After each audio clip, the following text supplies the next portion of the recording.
Blowing, Daniel Ellsberg holds a prominent place for his courageous act of leaking the Pentagon Papers. Born on April 7, 1931, Ellsberg, a former military analyst, became a pivotal figure in American history. The Pentagon Papers, officially titled Report of the Office of the Secretary of Defense Vietnam Task Force, were a classified Department of Defense study on the U.S. political military involvement in Vietnam from 1949 to 1967. Daniel Ellsberg's story begins in Chicago in 1931, born to Jewish parents who later embraced Christian Science. The Great Depression cast its shadow over his early years, with an unemployed engineer father navigating the challenges of the era. A move to suburban Detroit ensued, where Ellsberg's father contributed to the war effort by working in a plant manufacturing B-24 bombers. The tumultuous global events of the time, from the Japanese bombing of the Pearl Harbor to the Nazis' assaults on London, deeply imprinted on the young Ellsberg's mind. These experiences forged his initial alignment with figures like Harry Truman, embodying the ethos of Cold War liberals advocating for civil rights, economic justice, and containment of the Soviet Union. However, personal tragedy struck during a fateful car trip in 1946, resulting in the loss of Ellsberg's mother and younger sister. The incident left a profound mark on him, fostering a sense of loss and a fundamental mistrust in authority. Despite contemplating a career as a labor organizer, Ellsberg earned a scholarship to Harvard University, graduating with top honors. The Marine Corps beckoned as an act of defiance against his Ivy League background, but academia eventually reclaimed him. After earning a doctorate in economics from Harvard, Ellsberg embarked on a journey that led him to become a strategic analyst at the Rand Corporation in Santa Monica, California. In the late 50s and early 60s, Ellsberg's expertise delved into American nuclear war strategies, nuclear war plans, and crisis decision-making. His trajectory took an unexpected turn with a 2-year stint in the mid-60s with the State Department in Vietnam. Witnessing the casual deception of military and political officials, coupled with surviving firefights with the northern Vietnamese, solidified his belief in the unwinnable nature of the conflict. Encouraged by his colleague Anthony J. Russo, Ellsberg, by the fall of 1969, resolved that the Nixon administration's policies needed exposure. The meticulous and clandestine process of copying the classified Pentagon Papers began, marked by moments of tension, such as false alarms triggering office alarms. Leaking the documents to the New York Times wasn't Ellsberg's initial choice.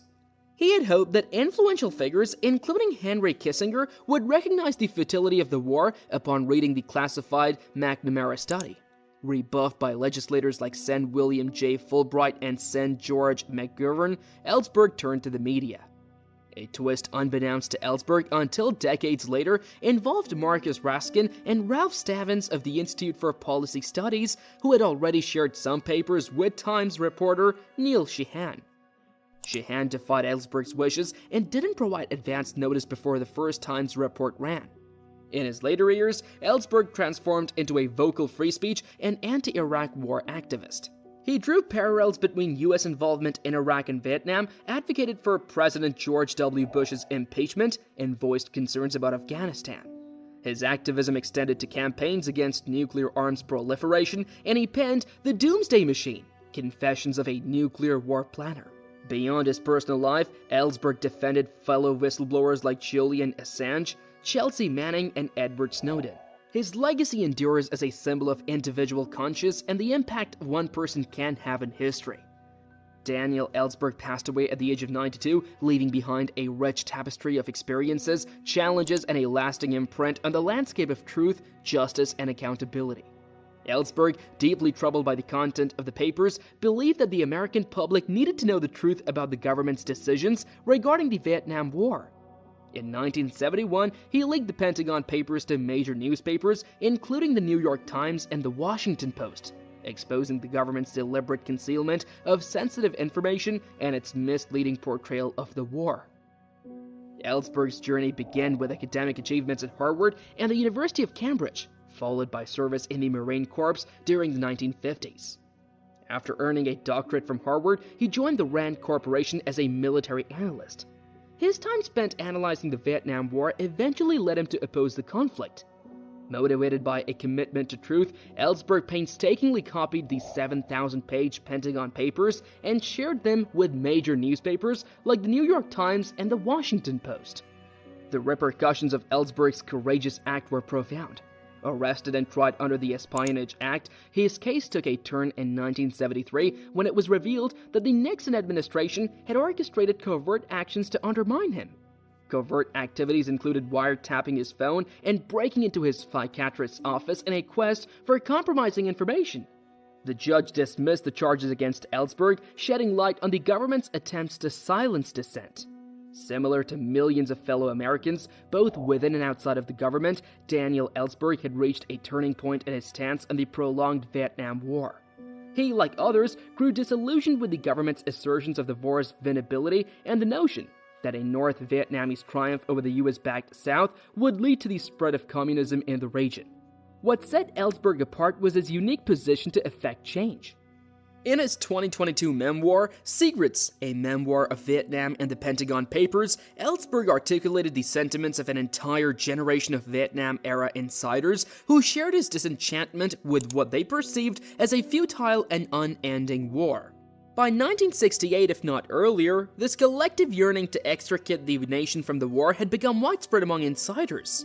Ellsberg in many ways embodied the archetype of an individual guided by conscience, someone who adhered to his own sense of right and wrong even when the cost was personal freedom.